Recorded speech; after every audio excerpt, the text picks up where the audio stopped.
So the Quran has left no loopholes, and the Quran also has not given the chance to someone or for someone to say, continue oppressing him because he will continue forgiving, no problem. Do you know there is a story where there were three very pious people in the masjid, and there was one youngster. So the youngster was told, you know, those people are very pious. The one in the left is still young. The one in the middle is more pious than him, and the one in the right is extremely pious. So he said, how can I know the difference between he who is pious and he who is not pious? So the youngster was told, well, they concentrate a lot. So he said, all right, let me see. He went to the first one, Salamu alaikum. No response. He was involved, this man was involved in his dhikr and recitation of the Quran, no response. So this youngster decided to give him one clap on his face.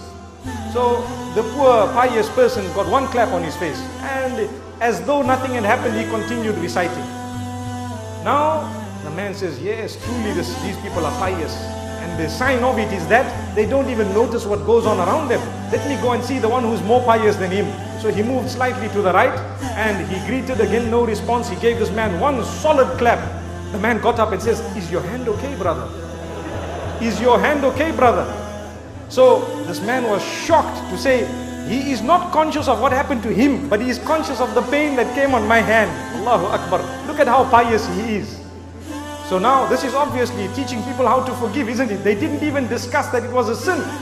So now this youngster is thinking to himself, whoa, that man on the right must be the most pious. Let's see what he does. He went, he greeted him, again no response. He gave him one solid clap.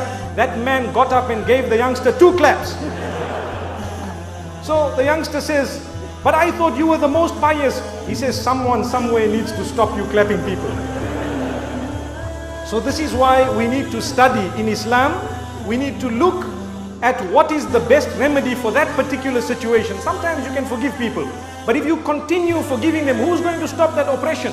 This is why the hadith says that if you do not stop an oppressor from oppressing others, then chaos will overtake the whole community, and then you will make dua to Allah subhanahu wa ta'ala and He won't respond, because you will be collectively guilty of having allowed an oppressor to keep on oppressing or keeping on oppressing the rest of the people. So it's important that we balance it as we have been taught. May Allah subhanahu wa ta'ala grant that to us.